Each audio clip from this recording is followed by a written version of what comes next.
It was the custom on Tuesdays in the temple of Chu-Bu for the priest to enter at evening and chant, "There is none but Chu-Bu." And all the people rejoiced and cried out, "There is none but Chu-Bu." And honey was offered to Chu-Bu, and maize, and fat. Thus was he magnified. Chu-Bu was an idol of some antiquity, as may be seen from the color of the wood. He had been carved out of mahogany, and after he was carved, he had been polished. Then they had set him up on the diorite pedestal, with the brazier in front of it for burning spices, and the flat gold plates for fat. Thus they worshipped Chu-Bu. He must have been there for over 100 years, when one day the priest came in with another idol into the temple of Chu-Bu, and set it up on a pedestal near Chu-Bu's, and sang, "There is also Sheemish." Sheemish was palpably a modern idol, and although the wood was stained with a dark red dye, you could see that he had only just been carved. And honey was offered to Sheemish as well as Chu-Bu, and also maize and fat. The fury of Chu-Bu knew no time limit. He was furious all that night, and next day he was furious still. The situation called for immediate miracles. To devastate the city with a pestilence and kill all his priests was scarcely within his power. Therefore he wisely concentrated such divine powers as he had in commanding a little earthquake. Thus, thought Chu-Bu, will I reassert myself as the only god, and men shall spit upon Sheemish. Chu-Bu willed it, and still no earthquake came, when suddenly he was aware that the hated Sheemish was daring to attempt a miracle too. He ceased to busy himself about the earthquake and listened, or shall I say felt, for what Sheemish was thinking. For gods are aware of what passed in the mind by a sense that is other than any of our five. Sheemish was trying to make an earthquake too. The new god's motive was probably to assert himself. I doubt if Chu-Bu understood or cared for his motive. It was sufficient for an idol already aflame with jealousy that his detestable rival was on the verge of a miracle.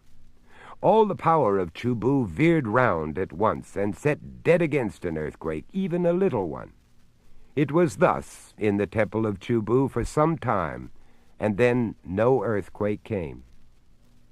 To be a god and to fail to achieve a miracle is a despairing sensation. It is as though among men one should determine upon a hearty sneeze, and as though no sneeze should come. It is as though one should try to swim in heavy boots, or remember a name that is utterly forgotten. All these pains were Sheemish's. And upon Tuesday the priests came in, and the people, and they did worship Chu-Bu, and offered fat to him, saying, "O Chu-Bu, who made everything." And then the priest sang, "There is also Sheemish." And again the people rejoiced and cried out, "There is also Sheemish." And Chu-Bu was put to shame, and spake not for 3 days. Now there were holy birds in the temple of Chu-Bu, and when the 3rd day was come, and the night thereof, it was as if it were revealed to the mind of Chu-Bu that there was dirt upon the head of Sheemish. And Chu-Bu spake unto Sheemish, as speak the gods, moving no lips, nor yet disturbing the silence, saying, "There is dirt upon thy head, O Sheemish." All night long he muttered again and again, "There is dirt upon Sheemish's head." And when it was dawn, and voices were heard far off, Chu-Bu became exultant with earth's awakening things, and cried out till the sun was high, "Dirt, dirt, dirt upon the head of Sheemish." And at noon he said, "So Sheemish would be a god." Thus was Sheemish confounded. And with Tuesday one came and washed his head with rose water, and he was worshipped again, and they sang, "There is also Sheemish." And yet was Chu-Bu content, for he said, "The head of Sheemish has been defiled," and again, "His head was defiled, it is enough." And one evening, lo, there was dirt on the head of Chu-Bu also, and the thing was perceived by Sheemish. It is not with the gods as it is with men.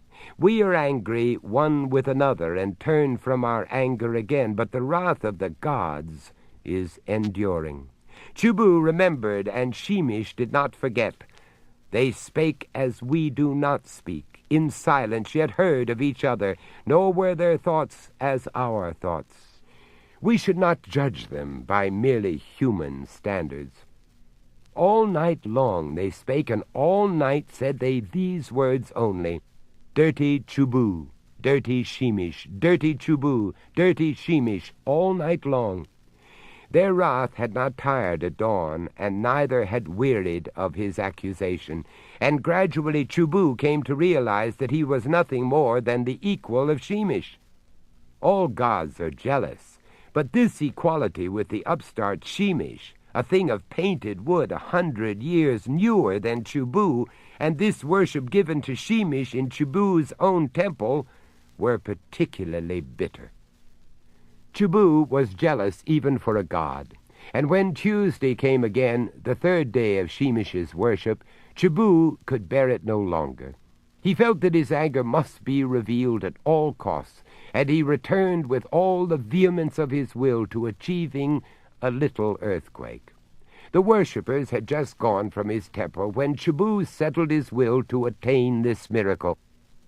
Now and then his meditations were disturbed by the now familiar dictum, dirty Chu-Bu, but Chu-Bu willed ferociously, not even stopping to say what he longed to say, and had already said 900 times, and presently even these interruptions ceased.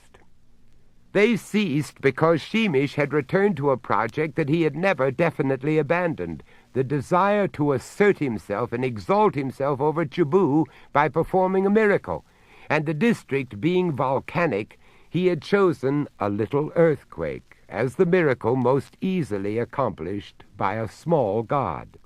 Now an earthquake that is commanded by 2 gods has double the chance of fulfillment than when it is willed by 1, and an incalculably greater chance than when 2 gods are pulling different ways, as to take the case of older and greater gods, when the sun and the moon pull in the same direction and we have the biggest tides. Chu-Bu knew nothing of the theory of tides, and was too much occupied with his miracle to notice what Sheemish was doing, and suddenly the miracle was an accomplished thing. It was a very local earthquake, for there are other gods than Chu-Bu or even Sheemish, and it was only a little one as the gods had willed, but it loosened some monoliths in a colonnade that supported one side of the temple, and the whole of one wall fell in, and the low huts of the people of that city were shaken a little, and some of their doors were jammed so that they would not open. It was enough, and for a moment it seemed that it was all. Neither Chu-Bu nor Sheemish commanded there should be more, but they had set in motion an old law, older than Chu-Bu, the law of gravity, that colonnade had held back for 100 years, and the temple of Chu-Bu quivered and then stood still, swayed once, and was overthrown on the heads of Chu-Bu and Sheemish. No one rebuilt it, for nobody dared go near such terrible gods. Some said that Chu-Bu wrought the miracle, but some said Sheemish, and thereof schism was born. The weakly amiable, alarmed by the bitterness of rival sects, sought compromise and said that both had wrought it, but no one guessed the truth, that the thing was done in rivalry. And the saying arose, and both sects held this belief in common, that whoso toucheth Chu-Bu shall die, or whoso looketh upon Sheemish. That is how Chu-Bu came into my possession when I traveled once beyond the hills of Ting.